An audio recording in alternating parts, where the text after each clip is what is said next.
Saint Benoît de Nursie. Benoît de Nursie, Saint Benoît pour les catholiques, est né vers 480 à Nursie en Italie centrale, et mort en 547 dans le monastère du Mont Cassin. Il est l'illustre fondateur de l'ordre des bénédictins et a largement inspiré le monachisme occidental ultérieur. Il est pour les catholiques le patriarche des moines d'Occident et le patron des exorcistes, grâce à sa règle qui a eu un impact majeur sur la civilisation européenne médiévale. Il est souvent représenté avec l'habit bénédictin noir, une crosse d'abbé, ainsi qu'une Bible. Adolescent, il est envoyé à Rome pour poursuivre ses études. Mais écœuré par la vie de décadence qui l'entoure, il décide un beau jour de quitter la ville, à la recherche de Dieu.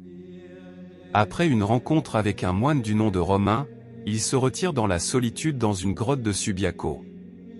Puis il est rejoint par des hommes qui veulent devenir ses disciples. Alors Benoît commence à organiser une petite communauté. Puis il est amené à quitter Subiaco pour aller au Mont Cassin. Il en deviendra le père abbé, et c'est là qu'il rédigera sa règle, pour préciser comment l'expérience spirituelle du moine doit être vécue au quotidien. C'est suite au concile de Latran en 1215 que cette règle devint la norme exclusive de la vie monastique en Occident. Saint Benoît avait une foi profonde en la croix et accomplissait des miracles en la faisant signer. Cette foi et cette dévotion particulière à la croix a donné naissance à la frappe de médaille à l'effigie de Saint Benoît, tenant une croix dans sa main droite et sa règle des monastères dans l'autre. Ainsi, la croix a toujours été étroitement associée à la médaille de Saint Benoît, souvent appelée la médaille croix de Saint Benoît. Illustrant les miracles que fit Saint Benoît, la médaille représente sur un piédestal, à sa droite, la coupe de vin empoisonné qui se brisa lorsqu'il fit le signe de croix dessus. À sa gauche, un corbeau s'apprête à emporter une miche de pain empoisonné qu'un ennemi jaloux avait envoyé à Saint Benoît. Au-dessus de la coupe et du corbeau se trouvent les mots latins, Crux Patri Benedicti, la croix de notre Saint-Père Benoît. Sur la marge de la médaille, entourant la figure de Benoît, figurent les mots latins, Eius in obitu nostro praesentia muniamur. Que sa présence nous fortifie à l'heure de notre mort. Au dos de la médaille, la croix domine. Sur ses branches figurent les premières lettres d'une prière latine, Crux sacra sit mihi lux. Nunquam draco sit mihi dux. Que la sainte croix soit ma lumière. Que le dragon ne me guide jamais. Dans les angles de la croix, les lettres CSPB signifient Crux Sancti Patri Benedicti. La croix de notre Saint-Père Benoît. Au-dessus de la croix se trouve le mot Pax, qui signifie paix, la devise bénédictine depuis des siècles. Sur le pourtour du revers de la médaille, figurent les lettres V, R, S, N, S, M, V. S, M, Q, L, I, V, B, qui sont les initiales, comme mentionné précédemment, d'une prière latine d'exorcisme contre Satan. Vade retro Satana. Nunquam suade mihi vana. Sunt malaquae libas.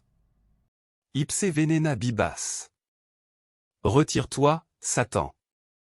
Ne me tente jamais par tes vanités. Ce que tu m'offres est maléfique. Bois toi-même ton poison. Il n'existe aucune règle particulière pour porter la médaille de Saint Benoît. On peut la porter autour du cou, l'attacher à son chapelet, la garder dans sa poche ou son sac à main, ou la déposer dans sa voiture ou son domicile. Certains fidèles la placent souvent dans les fondations de leurs maisons et bâtiments, sur les murs de leurs granges et hangars, ou encore dans leur lieu de travail. L'utilisation de la médaille de l'une ou l'autre de ces manières vise à invoquer la bénédiction et la protection de Dieu sur nous, où que nous soyons, sur nos maisons et nos biens, notamment par l'intercession de Saint Benoît. Par son utilisation consciente et pieuse, la médaille devient, pour ainsi dire, une prière silencieuse et constante, un rappel de notre dignité de disciple du Christ. La médaille est une prière d'exorcisme contre Satan, une prière pour la force en temps de tentation, une prière pour la paix entre nous et entre les nations du monde, une prière pour que la croix du Christ soit notre lumière et notre guide, une prière de rejet ferme de tout ce qui est mal.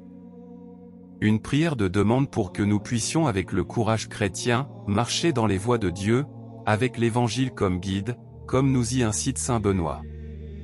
Une expérience spirituelle enrichissante qui peut être la nôtre, si nous prenons le temps d'étudier les inscriptions et les représentations qui ornent les deux faces de la médaille. Les leçons qui s'y trouvent peuvent être méditées encore et encore pour apporter une véritable paix intérieure et spirituelle à nos vies, tandis que nous luttons pour surmonter les faiblesses de notre nature humaine et comprenons que notre condition humaine n'est pas parfaite, mais qu'avec l'aide de Dieu et l'intercession des saints, elle peut s'améliorer.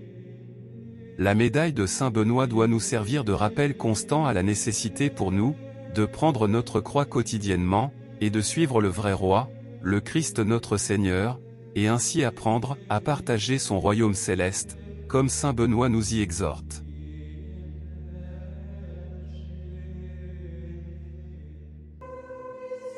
Que la gloire du Dieu Tout-Puissant repose sur votre tête. Que Jésus-Christ habite dans votre cœur. Et que l'Esprit Saint éclaire vos pas. Ainsi soit-il.